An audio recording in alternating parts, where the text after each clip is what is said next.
Welcome to the Out on a Limb podcast. We are all interconnected to a greater web of consciousness. Our aim is to open your mind to a new world through having open-minded discussions about what we perceive our reality to be.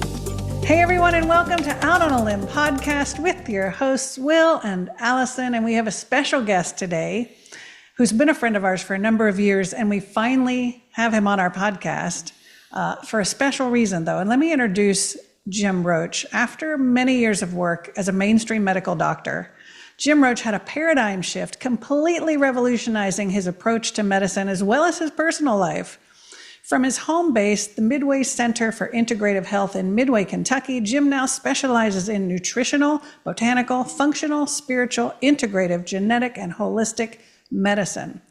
Jim is a published researcher, a national speaker, and experienced practitioner with a national clientele. He's also the best-selling author of 3 incredible books on cancer, spiritual near-death experiences, and the divine.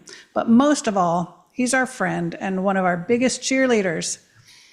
He's often referring clients to us for conversations with their higher selves, many of whom receive tremendous breakthroughs. And so, interestingly, we're not talking about all of that fantastic stuff that we could be talking to him about, and maybe we'll have to have him come back and do that. But today we're going to talk to Jim about Egypt. So welcome, Jim. Well, thank you so much for inviting me. I'm very honored to be on your show. Absolutely. We're thrilled that you're here.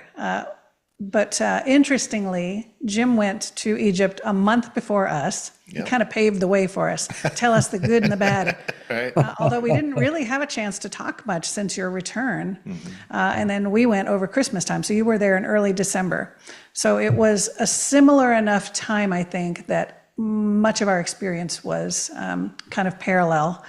Although you had a little bit longer of a trip and saw some things that we did not. But there were, in reading your notes, Jim shared some of his notes of the trip, and that was a good thing to do if you're going, is to make a diary of some sort, because it's so easy to forget the experiences when you're day to day just going and going. And so there were some fascinating things on your trip that I want to go over with you and compare them to what happened with us. One of the things that you mentioned was the level of poverty. It is a third world country. However, you noticed that the kids all seemed happy, that people just were happy, and it didn't seem to be, a negative experience for the people living there. What was your experience? Right. Yeah, exactly. The kids were very poor, but they were playful and joyful, and they looked quite healthy despite their conditions, you would think. And I was first impressed on that when we arrived in Luxor, when we got off the bus and were getting ready to cross the Nile to our where we were staying on the boat. There were young kids there kind of hustling us, but they said, "We love America." And it's a good line to try to sell things for sure. But definitely during this trip, and I guess America does maybe subsidize Egypt to some extent, maybe $1.5 billion a year, I think I read. But also at one of the temples that I went to, there were a group of maybe 15 or 20 children there, and they all looked very healthy. They all looked very joyful, having a lot of fun. I heard a lot of laughter there. Another experience in downtown Luxor, the first evening we arrived, there were kids, and this was maybe 2 to 3 hours after dark. And this was in downtown Luxor, a downtown city, right? Kids that were maybe 8 years, 9 years old were walking around or riding bicycles perhaps in groups. There were women in their shawls at the local shops. So it impressed me how safe this must be for kids at that young an age to be trusted to be in the middle of a city. So it's a very safe place for at least the people who live there. Yeah. And I never felt unsafe, frankly. I mean, as you know, they have the tourist police that ride around with groups of, I think, 5 or more from particular countries, including the U.S. So every time we went anywhere on the bus, we had a tourism police officer with us, but nevertheless, I did not feel unsafe. Right. We never really, I mean, even with some of the vendors and so forth, some were more pushy than others, but they weren't what I would ever call abusive or disrespectful or to the point where I felt severely uncomfortable or anything like that. And As long as you didn't make eye contact with the vendors, you were fine. If you made eye contact, they were going to follow you for the next 20 yards or so. Right. But they were funny. They got out of their jurisdiction and had to go back to their little shop, right? To me, they were funny. They would just make funny jokes, trying to get you to part with your money. Yeah. The one thing I didn't see, even though it is, we say a third world country, the one thing I didn't see, and maybe I just wasn't looking, but there wasn't what I would think would be a lot of homelessness. There really wasn't. I mean, and what impressed me was, I don't know if you saw this on your trip, but anytime that we had lunch or something out on town, and if there were leftovers, the restaurant or whoever would package those up, and then our tour guide would find somebody that was local and hand it over to them, or if it was maybe some maybe even children, it was just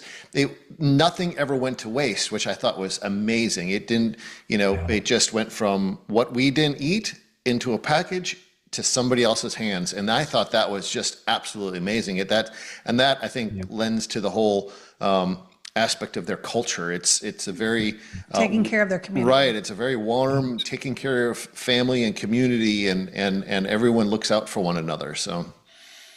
And I think it's their tradition at the end of every year to kind of go through all your clothes, all your belongings, and anything you didn't specifically use in that 12-month period, you were to give away.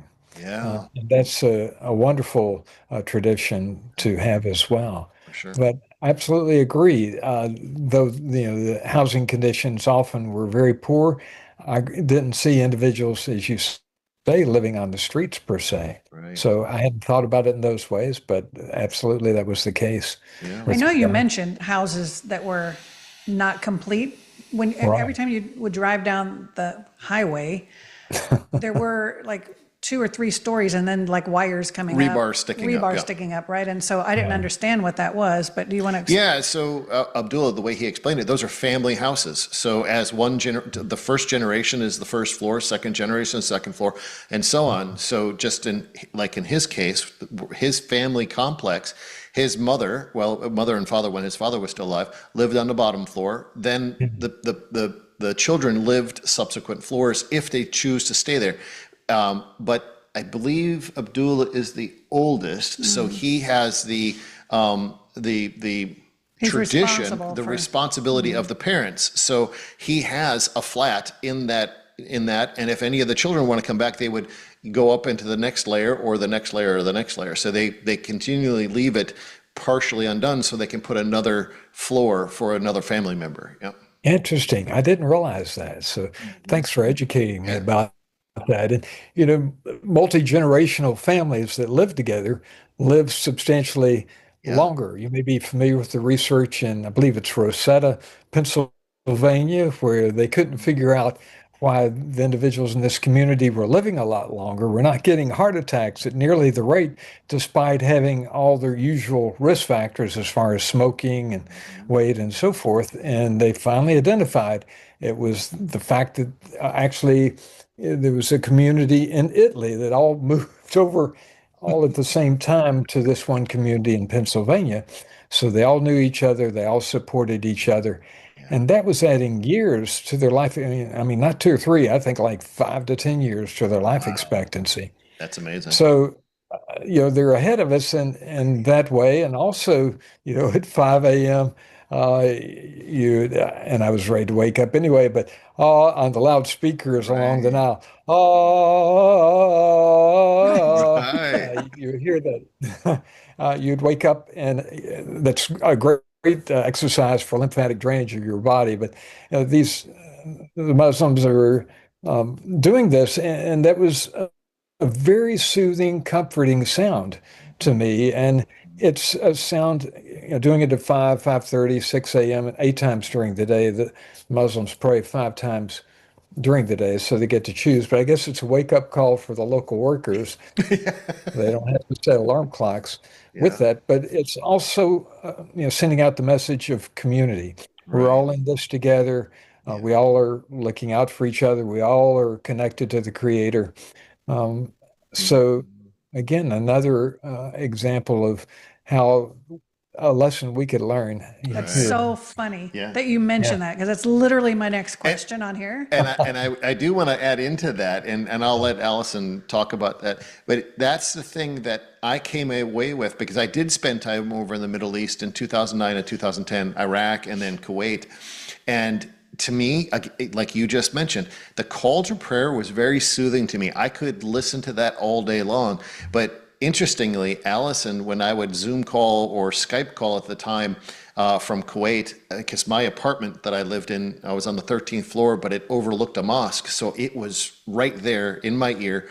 And I'd be on Zoom call and it would start, and Allison was like, "No, I can't. I have to get off the call. Call me when it's done," that kind of thing. So Right. this is why this was such an important trip for us, because it was this calling that she had, and the calls to prayer didn't have that same effect. I mean, there was definitely a bonding or a connecting that took place between Allison and her energy and Egypt itself. So yeah. Right. And so the point there, what he means is, I think so many Americans are propagandized, frankly, to be fearful of that, Right. and to associate it with negativity in movies and so forth. And so I think it was just simply something I had to overcome. I also understand I had some past lives there, as most of us have, where I was exiled. And so I think some of that played into me not ever wanting to go to that region. And which is why I knew that in March of 2025, when I was sitting on the couch and I had this strike of inspiration that I was supposed to take a group there, not just you're supposed to go, but you're supposed to take a group, that I knew that it wasn't me thinking that thought, because that's not something I would have suggested to do. So once that happened and I released any judgment that I had, and released and opened up to the possibility of what might be in store for all of us, I was surprised. I was pleasantly surprised by how none of that disturbed me. And in fact, I was able to relax into the beauty of it, and the appreciation of it. And so that was my next question for you. And you answered that was, it promotes a lot of things: community, love, their religion, respect, all of that, but also lymphatic flow and so forth. Right. Yeah. If you could do that 5 times a day and get those lymphatics moving, that would be very protective against Yeah. illness across the board associated with that. Yeah. On the other hand, the adults there were smoking a lot, and I felt guilty for the degree that America undoubtedly promoted cigarettes to these countries, saying, well, if you want to trade with us, you're going to have to buy our cigarettes. And so many of the Egyptians were, I think, addicted to nicotine associated with that. So to see these very healthy, vibrant kids, but the adults Yeah. were not nearly in as good of health. So we need to figure out a way to change that, help them change that situation. Sure. Right. So how many were in your group? I think 12 you said, or so? Well, about 18. Oh, 18. Okay. Yeah, a very diverse group. We were all woo-woo, I guess would be the terminology. So that made it very special, because we all could talk with each other. And certainly the stories, as you saw from reading my notes, my diary, were incredible in many ways. Yeah. Like the couple I met from Australia, Yeah. she'd had 4 spiritual near-death experiences. So the more of those you have, the more intuitive. And they had incredible knowledge in terms of paranormal and intuitive. But interestingly, being from Australia, she said they lived in a very remote area where maybe only 50 others lived. But she said in Australia, it's very disjointed. People don't get along with each other. So there are only 50 in her area, but no one ever talked to anyone else in that area. That's But he had seen UFOs on a couple of occasions, and he had astro traveled, and in fact recalled an astro travel experience where he went back to before creation, basically, the very beginning, when it was just vibration.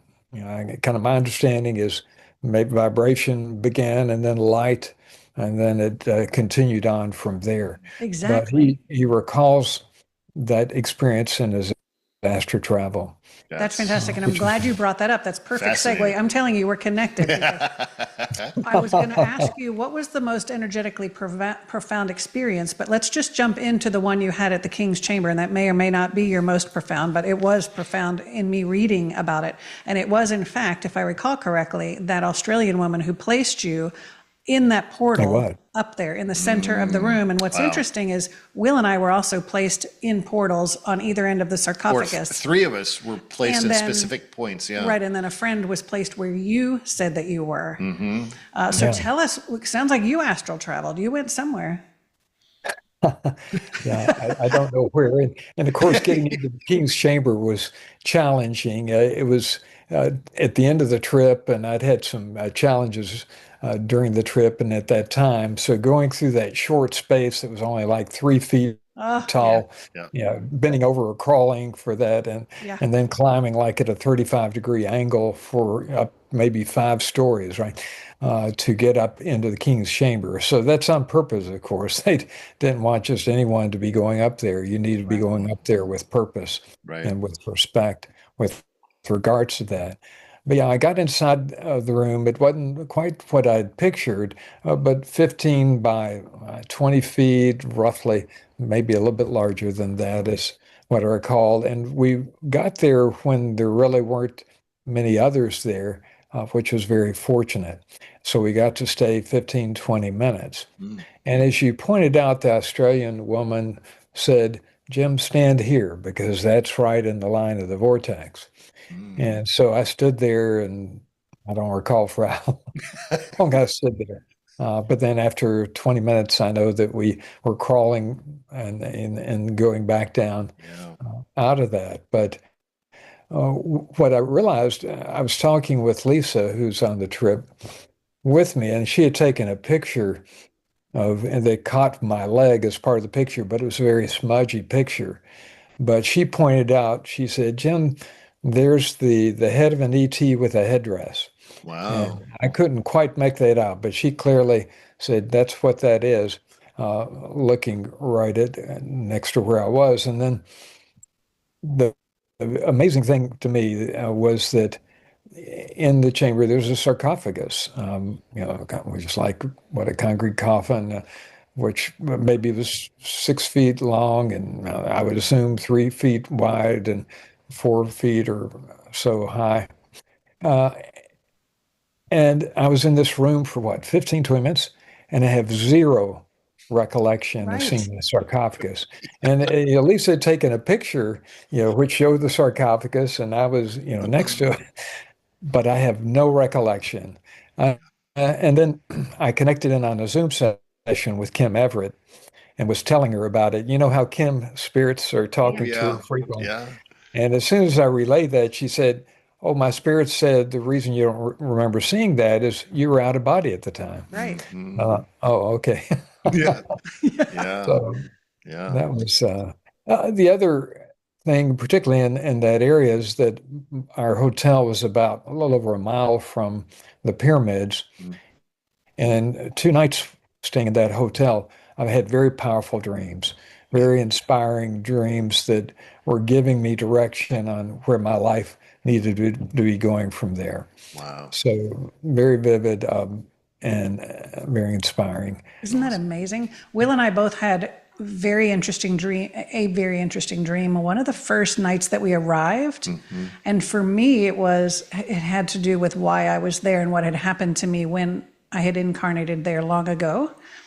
Right away, like the first or second night, it was crazy. And then you had a powerful dream that same night, and Sekhmet, I think, came to you. So Sekhmet was preparing me for the upcoming day. It was so our initial itinerary was to do the Giza Plateau and then the Grand Egyptian Museum, but a few of our guests were getting in late, so Abdullah, our tour guide, and us, we decided we're going to swap it and put Horara first. And Horara was very interesting because it's a very ancient energy there. It's a very deep energy. It's very I'll say Mother Earth energy, but Sekhmet was very present there. And so Sekhmet came to me in that night, in that dream, and prepared me for the conversation we would have later that day, or that day at Hawara during a meditative channeling experience. So it was quite interesting. And honestly, since I've gotten back, I've had more vivid dreams, more consistent vivid dreams. My sleep has been superb. It's something definitely physiologically has shifted in my body since coming back, which I want to keep it going. So I don't know if I need to make a trip to Egypt every year to do that, but I don't know. It is really remarkable how things for my physical body really have felt since coming back. And I was going to mention that, before we went, we weren't necessarily connected with Sekhmet. I don't know that maybe we channeled once for a friend who has a connection with Sekhmet. I think that's the case. But Sekhmet came through right away and consistently throughout the whole trip, to the point where we have a papyrus over here now in the room with Sekhmet's. And that energy with Sekhmet is very, very heart-centered, very expansive heart-centeredness. And, we've talked about it, and I'll just briefly touch on it. Our mystical experiences that we had on one of our other podcast shows. But the morning of us having our alone time or our free time at the Sphinx, I could feel Sekhmet come in, and then I felt this channeled light language coming out in the bus as we're driving there, and it just wouldn't stop. No matter how hard I tried, it would not stop. But it was just a whisper coming across. I was enough to go, okay, I can't just start blasting this stuff out here. But it was all preparing my energy for that experience. So there's just really immense energy there. But I bring that up because, Jim, I want to hear from you. You said that you had a chance to pay your respects to Sekhmet. I think it was at Karnak, but that you felt closer to Imhotep than Sekhmet. Is that right? Right. Yeah, that's right. We had an opportunity to pay our respects to Sekhmet, and then there's a room near there where I could then pay respects to Imhotep.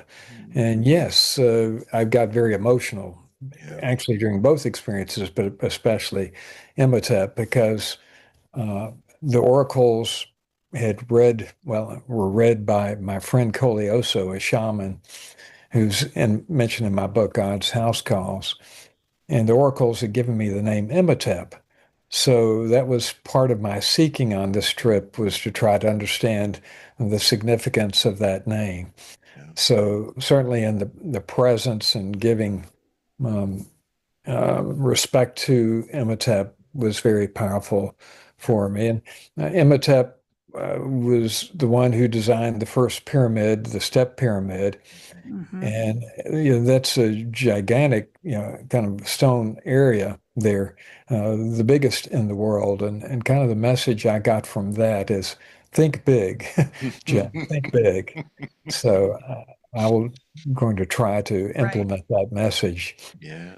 So, but also, with Sekhmet, you put your hands into a certain area in the wall, and you downloaded a soul contract. And I saw that you had written that, and we did not go where that was. Yeah. Right. Was that at Abydos, or where was that?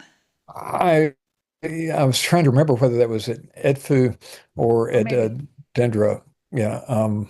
I don't know if it was at Dendara, or at least we didn't know about that at Dendara. But excuse me. It wasn't at Dendera. It was Karnak, either Karnak or Edfu. Okay. One of those two areas. But where the Sekhmet was at the same location. But I downloaded a soul contract, and I think that ties in with my dreams, because I think then my dreams came through to tell me and what my soul contract actually involved, more details about that. Yes, that was fascinating. And interestingly, thanks to you, I was curious about Imhotep. I had never heard of that being, that person as the architect. And so we were asking a lot of questions of our tour guide and understood that he was the architect for the step pyramid, as you said, but that's at Saqqara. And if I recall, you were ill and you didn't get to go actually there. That is correct. Sometimes when that happens, if we're, for whatever reason, can't get up into the Grand Pyramid or wherever it is or a change of plans and you can't get there, there's typically some reason. Did you investigate that or research why that might have been? I looked up Sakara because I couldn't be there. I looked up in Wikipedia, and Wikipedia was describing how gigantic this area was. And that's where I got the message, think big. So I don't know whether I would have gotten that same message if I actually had visited there or not, but I did get that distinct message at that time.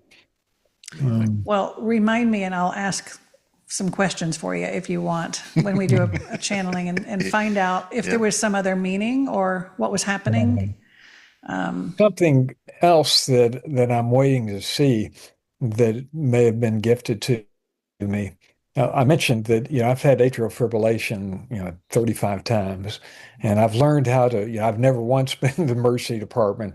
I figured out how to treat it myself and how to get it resolved within an hour, generally. However, this particular time I'd had kind of gastroenteritis and I couldn't drink any water because it would go straight through me. So I had to deal with that and climbing into the King's Chamber with that. But whereas prior to that, I'd been having episodes, maybe every 3 weeks or so in the last few months leading up to that. It's been now how long since I came back? Maybe 6 weeks or so. I've not had any further episodes of atrial fib. So we'll see whether there's a chance that I've been healed from the atrial fibrillation in my mind. Wow. But time will tell. Wow, that would be amazing, really. Yeah. One of the other things that I noticed that you didn't do, and I don't think we're going to do it, but I kind of regret. Well, you mentioned you had a wake up call on the ship at like 3:30 with bells, and that they were headed out for some tour in the morning. Was that to Abu Simbel? Is that where they were going? It was after we'd been to Edfu, so Yeah. I've forgotten which temple that was to. But I was in no shape to join that trip. Right. Well, that one just looks amazing, but it's several hours further down south. It's south of Aswan. Or Aswan. Aswan. Yeah, it's about 2.5 3 hours from Aswan. So we're not going to be able to do that one either, but I sure wish we could. Right. But I did enjoy Edfu. And actually at Edfu, which is the temple dedicated to Horus, and Horus, the son of Osiris and Isis. And so those who haven't read up or know about Egypt, you'll have to read about that. But that was the temple of healing. And on the wall, one of the walls there, they had all sorts of inscriptions for botanical recipes for healing different disorders. Right, that's right.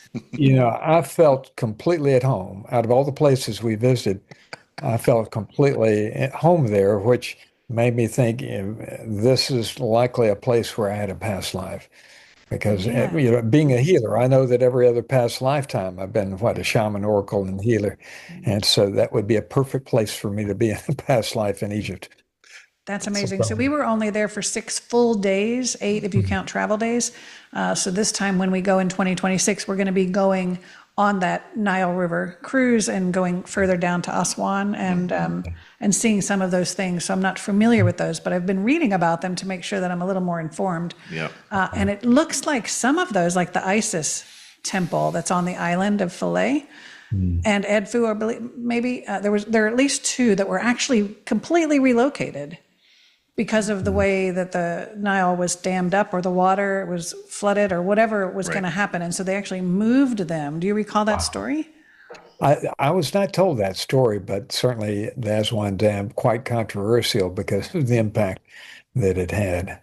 Right. And without the flooding of the river, then the fertility of the soil diminishes year after year with that. But that was unfortunate. That was visiting the Great Egyptian Museum, or GEM, GEM for short. I was told by Normandy, who was leading our trip, said, don't look at the eyes of those statues. Or, you can glance at them quickly, but don't look at them very long. Otherwise, those spirits will have an opportunity to enter your body.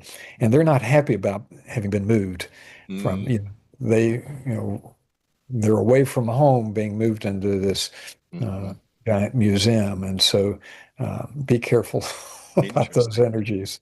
That's really interesting because, our tour guide, Abdullah, talked a lot about how the Egyptians aren't thrilled that so many of their artifacts have been pilfered from the archaeological sites also.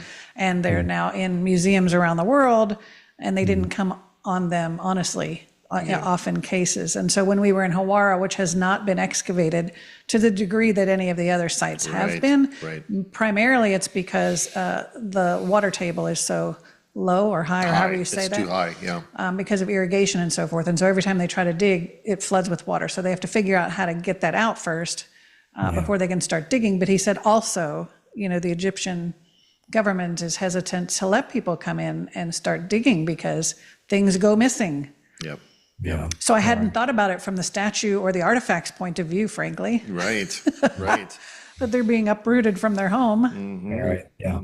The Valley of Kings was interesting, and we got to visit Ramses III's tomb, which only in the last couple of months has been opened up to the public, and apparently is in the best shape of any of the tombs. And I was thinking we'd have to go down a narrow area with a lot of steep steps and so forth, but to my surprise, it was like 10 by 10 feet.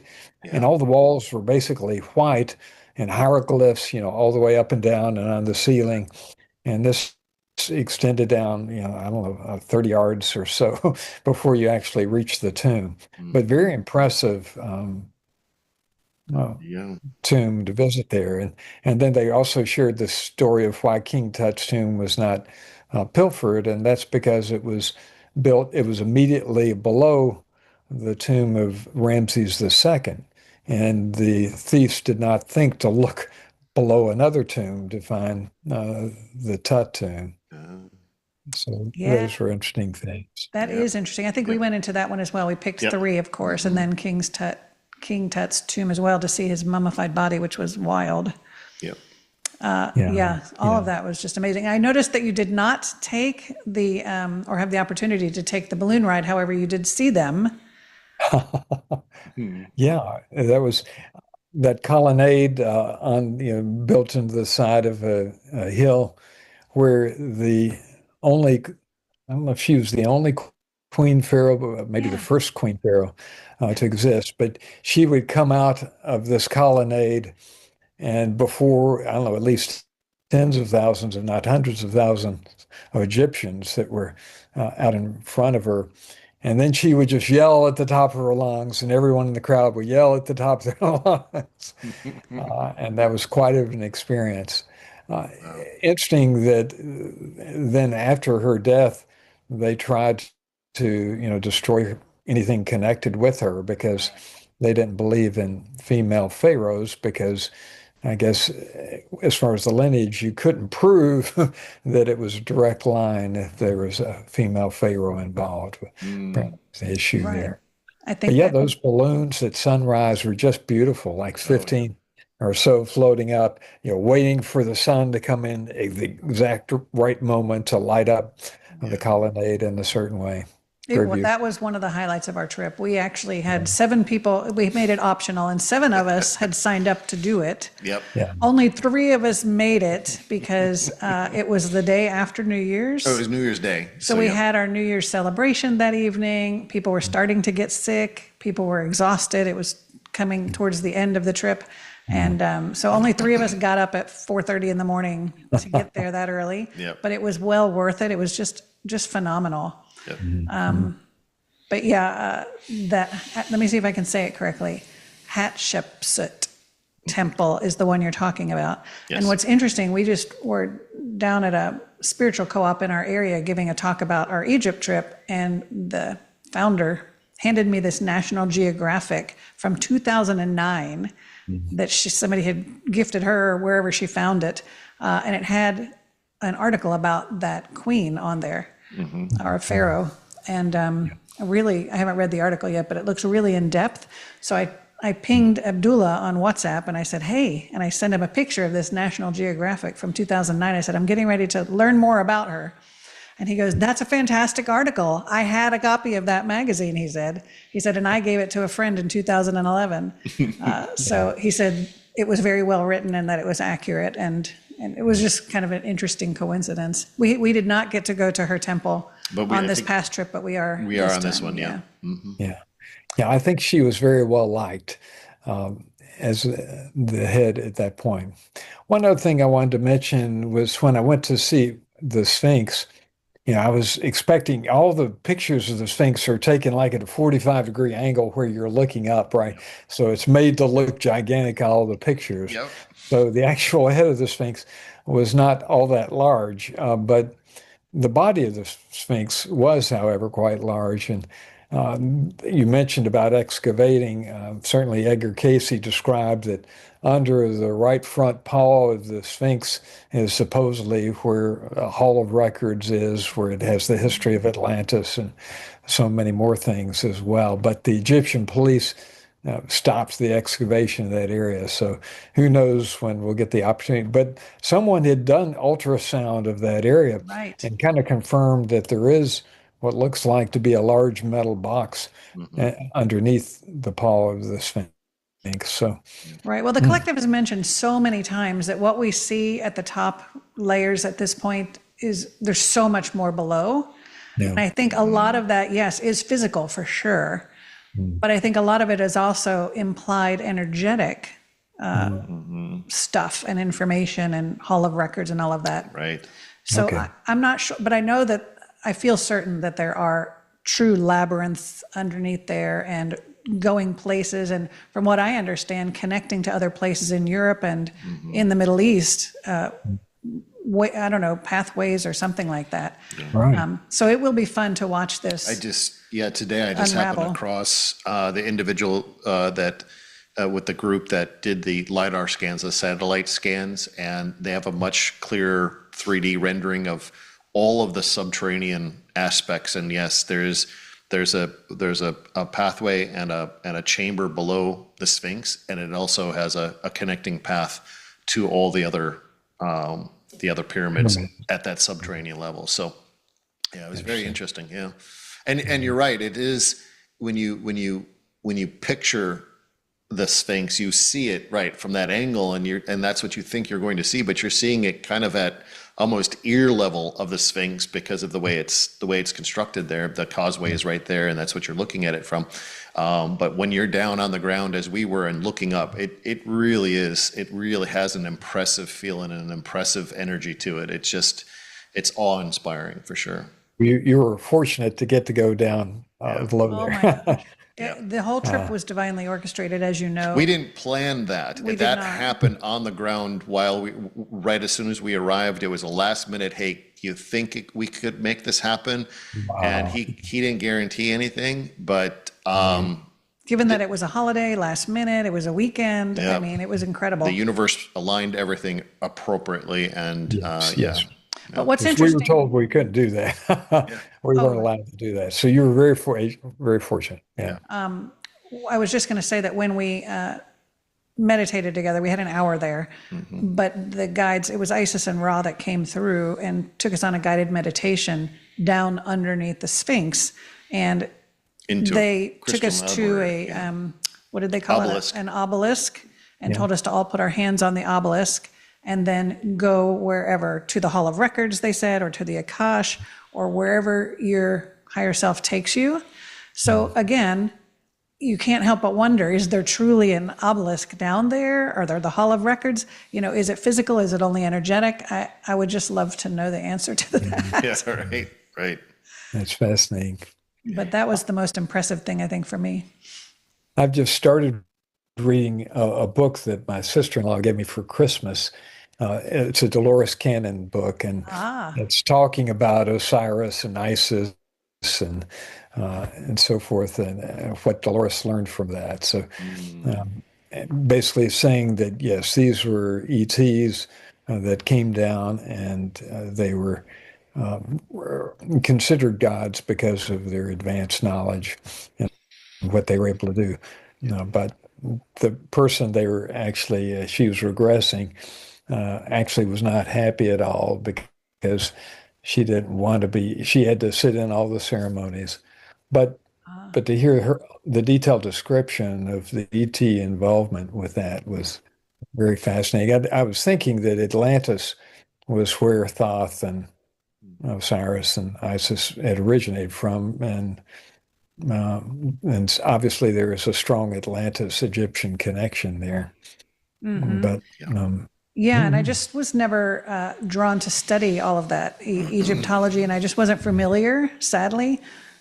Now that I've seen those things, I'm very curious to learn more and to know more for the next time that I go. Right. So, there's just so much, and there's so much history, and Abdullah's just talking and talking and telling us all of the stuff, and finally my brain just couldn't hold anymore. So when we got back, one of the things that I was really confused about and curious about are like in the early dynasties, the middle dynasties, and then the recent dynasties, right?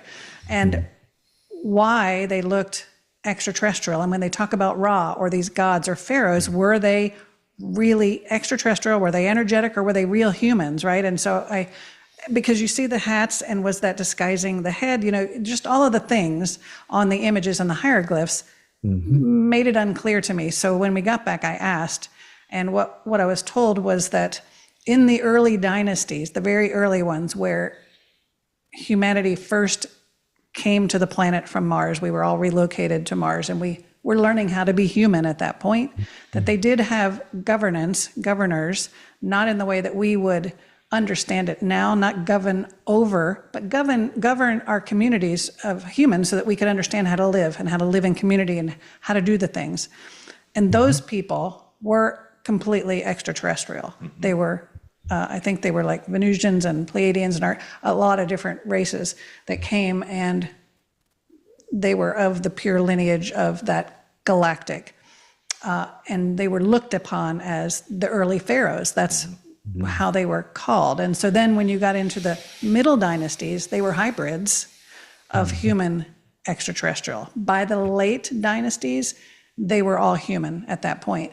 So that really cleared up a lot for me in understanding how that worked, and why they were revered and all of that sort of thing. And then the difference. How they were able to accomplish so much so quickly. Right. Oh, absolutely. Right. Suddenly rise to 3000 BC just out of nothing almost to the incredible civilization that lived 3000 years. That can you imagine America surviving even 500 years, or the way things are at the not moment with the building construction techniques they have now. Right, and that's that to me was the kind of the eye-opening aspect. Is we see the pictures of the pyramids and all the different Karnak and the different things that are grand construction, but at the very first day at Hawara, and I know I repeat this over and again, but it just stuck in my mind so greatly, was that you see the pyramid of Hawara, and it's crudely made, handmade clay mud bricks that are stacked upon one another to create a pyramid, and now they're the rain and the elements are obviously taking their toll on it over thousands and thousands of years. But we had access to go in that pyramid, maybe, 50 yards or so. And what you see, what is below the ground, are these giant megalithic blocks. I mean, blocks that are the size of this room, and this is a 20 by 12 foot room, and by 8 foot high, and there's blocks stacked on top of one another. That construction does not marry up with the construction that's above. And so how far back does this actually go? And that's really the curiosity here. And I understand that the Egyptologists of today, they're very protective of the history, but I also believe too that there is some isolation that's taking place of that history, because it probably rewrite obviously everything that we know about humanity, and some may keep it under lock and key because we don't know what would happen if we knew the true history of everything. So, I definitely have heard the same message, that instead of 3000 BC, it may have been 10,000 BC. Or even greater, was unfolding, and so much history even before that of Earth and civilization, and Mhm. connecting Atlantis and to the rest of this. Right. It is fascinating to contemplate. I noticed one thing you wrote in your notes was how huge the Luxor temple was. Yeah, I I mean, was it's going to just mention that. Right, we were there the first night, and there are two statues. I think a lot of statues that went up seemed like 3 stories, right? And then the Yeah. colonnades that seemed like 5 stories up, just way, way up in the air. And you think, how in the world could they construct this in such a way? And then you see hieroglyphs, once you get inside, hieroglyphs going all the way up, Yeah. and perfect hieroglyphs. I mean, the artistry was perfect. There were no mistakes with any of the hieroglyphs and any of the depictions. All was perfect. They clearly, highly respected. And to build these temples would take sometimes 10 or 20 years to construct, right? Or possibly even longer than right. that. And the tombs as well Yeah. would take, at least a year, if not several years for some of them. And I think I don't know if that was true for Tut's tomb or not, where they figured out that because he died early, that they had to use a different temple. Um, Mm. but normally they might spend even several years preparing the temples, which, when you look at the detail, Yeah. that seems very clear of why that would be necessary. So, Yeah. with regard to that Luxor temple and the enormity, did you all discuss or did Normandy mention the giants? Or that perhaps, That was not discussed at all. I will mention one thing about that, and that, leading out of that temple was an avenue. right, What was that? Maybe 10 feet wide. And so there were kind of miniature sphinxes, I think, lining, Yep. like every 10 feet, they were about 5 feet tall. And Yep. that extended for 2 miles to the Temple of Karnak. Right. So that avenue was very incredible as well. But I think I was just reading in the book, because it was mentioning about, this was again your mentor, this book about tall white robed individuals. So you tell me about the giants.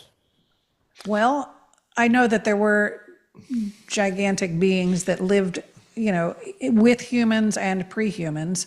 I don't know Yeah. to what detail, if they were considered human. I know that some of them were not, but it just piqued our curiosity. Well, in I know terms at of- one point, and I believe it was at Dendera, that it just kind of out of the blue, and I don't know if maybe somebody did ask him, but Abdullah brought up the fact of, there is some discussion of giants, and he just alluded to the fact that this discussion of giants, he didn't go in depth in it, but when we got to Karnak, and I'm standing there and I'm looking at just the immensity of the construction, I turned to him, I said, okay, giants? And he kind of smiled and said, no. But in my mind, I'm thinking to myself, really? Because how do you build this? You don't, I mean, 6'4" me, 40, 60 feet in the air, on bamboo scaffolding? I mean, I don't think so. Right. I don't think that's how this works. So, Yeah, at the Pyramid of Giza, I was reading a book where they turned out the lights and they started doing their intonation in the king's chamber, and tall white-robed entities came out of the walls, and they had a conversation with those entities, and then they went back into the walls. So Right, that's supportive of that. And certainly I've heard, stories from the past about giants being in there, but I talked to Quo prior to the trip, Quo being channeled by LNL Research in Louisville, and you get to quiz Quo, Simon. So I asked Quo about the trip, and Quo said, yes, consider the King's Chamber. So I was kind of giving a hint that I should be going there. And Quo claimed that pyramid is a single piece of stone. Now, on the outside, clearly there are stones all around, yes. but you wonder, as far as the inside structure, quotes claiming that was all a single piece of stone, Interesting. That which, sounds about right. Yeah. and certainly I'd also heard that the very first, well, maybe with that pyramid, that the ETs were involved in levitating those Yeah. Yeah. just with concentration, though that was not true of the later pyramids, Right. is my Right. understanding. Yeah. And so what we channeled for the origin story about the galactic origin aspect was an ancillary chapter in the back that sort of came out of nowhere, and I included it, but it was about Constructors and builders that came through. That was so that Right, just right. came about as in right in kind of in the midst of the whole book process. I woke up one early morning with this lucid conversation going on in my head about the whole Egypt.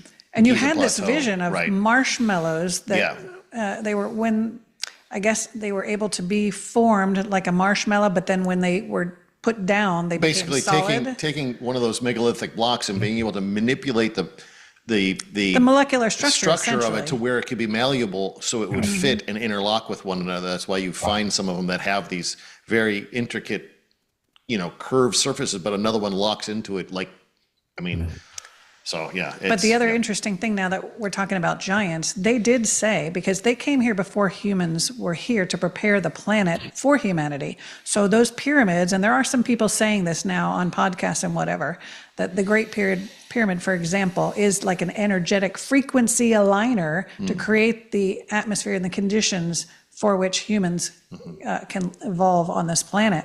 But they said they were big. They came from outside of the galaxy. And that's what they do. They go around to different planets and prepare them or what have you. And they call themselves the constructors and builders. But they were big. And so they said, you'll see like many layers down. These things were gigantic, like whatever it was, because that's where they lived or how they lived or built or whatever. There were things that were much bigger at that point for them. But I want to change the subject to the essential oil place. Because the way you described it, I think you went to the same place that we went, and I don't recall the name of it, of course. But it opened up into this beautiful area with seating all around, cushioned seating all around. It's the same place, I'm sure. Yeah, I'm sure. And so you were excited. I was excited. We went crazy, and we were sampling all of the different essential oils, but there were a few that you thought were significant. Can you tell us about that?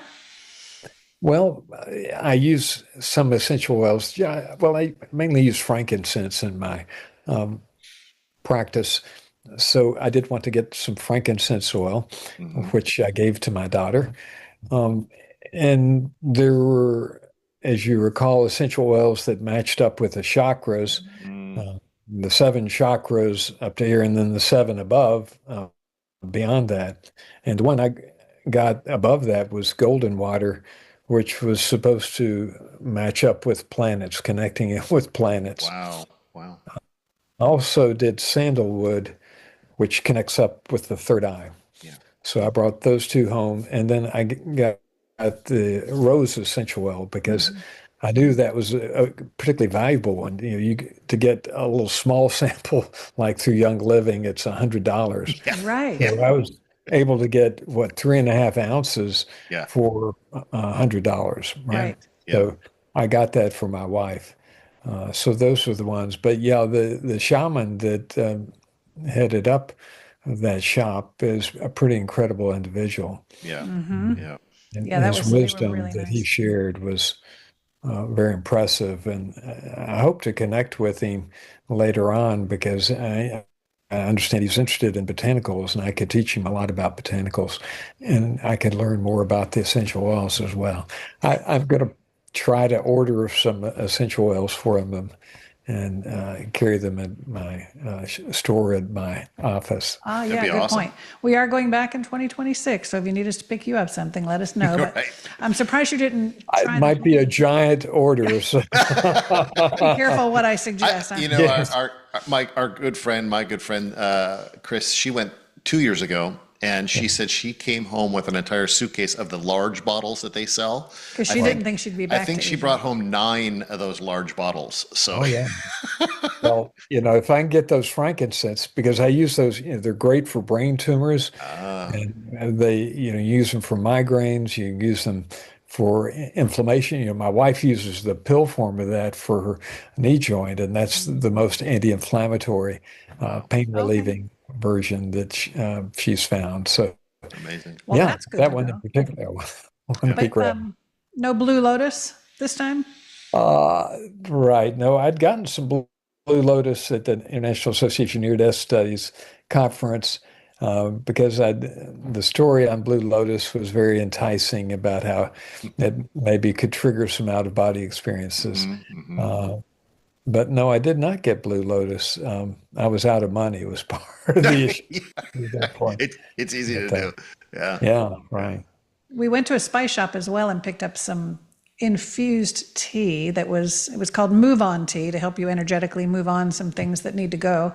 And then he infused it with Blue Lotus as well, which we're excited to try out. We're going to have a tea ceremony here next weekend, I think. Yep. We visited an Egyptian cotton where they made scarves and other. The cotton there feels just so soft, just the softest cotton that I can recall ever feeling. So I bought 3 of those scarves. One, I think, kind of a neon green, and another. But my daughter loves those that I got her. Fantastic. Did you actually see them making it, or was it just a Yes, yeah. There were 3 women weaving as we looked through the shop. Okay, I don't think we saw that. Yeah, we didn't see that. Yeah. Right. And there's an alabaster shop as well, where outside men were making alabaster lamps, and then inside you could buy lots of other. We stopped there. Yeah, that was neat. Yeah, I didn't think I needed any souvenirs until I went to all these places. But when you see them making it, or you see the papyrus being made, or all of these things, it gave it just such a significance that I felt like I wanted to bring something home. And so I ended up with a lot more stuff to bring back than I thought I would. But the last thing I wanted to touch on, kind of humorously, I noticed that you traveled in business class, and you said you heard that they were spraying insecticide in the plane. Let me tell you. We can confirm that. We were in coach. I don't know if it was insecticide or some sort of like Lysol product. I don't know. Right. But we were flying from Cairo to Luxor. We went to Cairo for a few days. Then we flew from Cairo to Luxor, and it was only an hour-long flight. And we're all sitting in there. And next thing I know, this flight attendant whips out this can and pulls off the top and starts going down the aisle and spraying it into the ventilation thing. I'm like, before we could even think, well, what in the heck is she doing? Yeah. Oh my gosh. And even our tour guide Abdul, he's like, that was nowhere in the fine print, I don't think, because if I knew that was there, I would have said something, because I don't agree with that. That is just not appropriate. He was not happy. He was not happy. He was not happy. I just felt like we were vermin in a sardine can being sprayed down. Right. And they did it again on the way back. Luckily, on the way back, the gentleman that had the can of it, it ran out about midway through the cabin, and he didn't get another one. So What do you think it was, Jim? Like, high flu as you season. say, an insecticide of some type, and in order to small concentrations to be able to kill those tiny organisms, it would have to be fairly potent, I would think. So. I mean, do you have your will all written out, correct? Right? Do you even think that's effective? Because, I mean, at this point, if the flu is going around or whatever's going around, you're already interacting. You've already caught it. It's not like that's going to kill anything. I think it's more of just a show of the, here's what we got to do to prevent, or where we're trying some measures, to prevent the flu. And my jaw hit the floor when I saw that. I was like, what in the world is going on here? Oh my goodness. So you're going to go business class next time. Is that what you're Right? For that and other reasons. Exactly. Right. We're back like in the Titanic era. We're back in steerage, and they're just hosing us down. Right. Yeah. That is funny. So what else, is there anything else we wanted to share with our viewers, or anything that was real significant that we didn't touch on yet? Well, again, a big part of the trip for me was interacting with the others on the trip. And I'm sure that was the case with your group as well, because I'm sure your group was as much woo-woo as my group was with that. So hearing their stories, and again, you got to read those in there, because I asked one of the women, what's your most paranormal experience that you'd ever had? And then she described where she'd invited an astrologer into her house, and then somehow a being showed up on a sofa kind of behind her, then a spacesuit, and that it started up a conversation, was trying to entice her to go outside, and she suspected there was a UFO outside, so she declined the invitation and told them to get out. So that, stories that you don't always expect, and like the story of Before Time, right?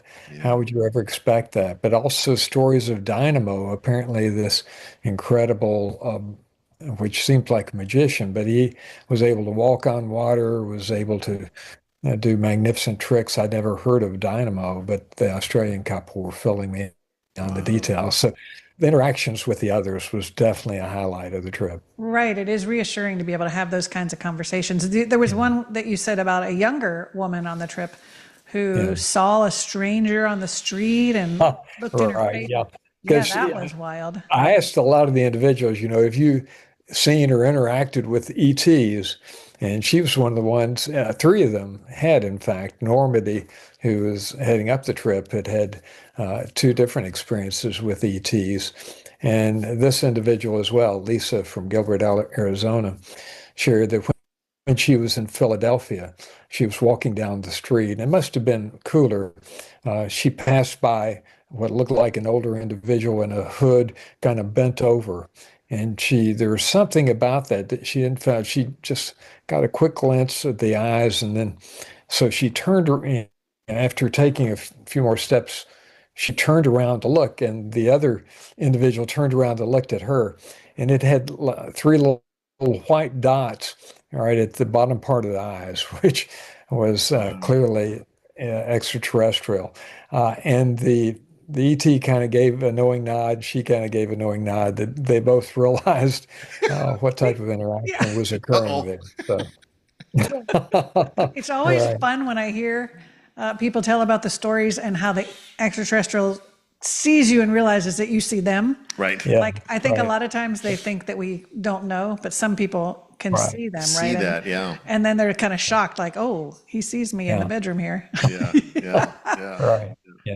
Oh my gosh. Well, it surely was fun to catch up with you. It was really, really fun to hear about your experiences, not only read them and let the viewers hear about them too. Yeah. But I know you're not going back. At least you said you weren't going to. At this point. No plans at this point. To do so. Maybe it'll be like childbirth. You'll forget. So by, I don't know, October, you might change your mind and come with us again. Yeah. But yeah, I never would have predicted even just a couple of years ago that I'd be doing this trip. So, and it takes some courage to get up and do the trip, but it's so transformative when you do that.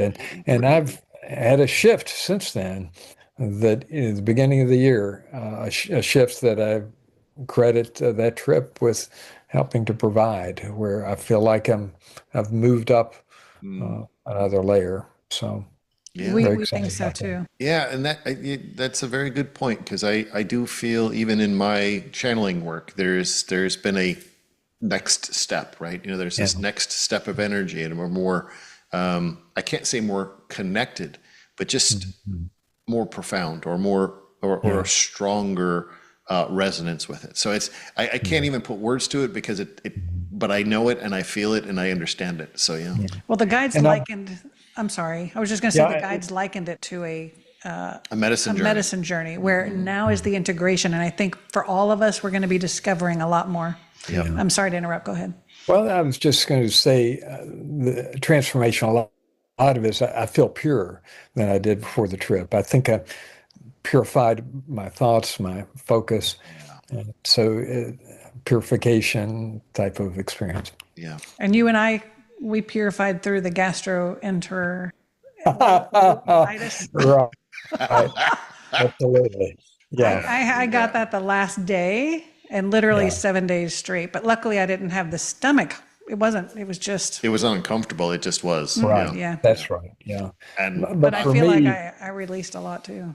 yeah, having that experience and having the atrial fib simultaneously, going in the King's Chamber, not being able to drink it all, knowing that it would travel straight through. I was dehydrated. So getting into that King's Chamber was kind of a rite of passage for me that I'd achieved and that I was ready to take on the world. If I could do this, I could do anything, right? wow. Exactly. That's amazing. Yes. Exactly. Yes. Well, on that beautiful note, we will let you go. And thank you so much for joining us. Yep.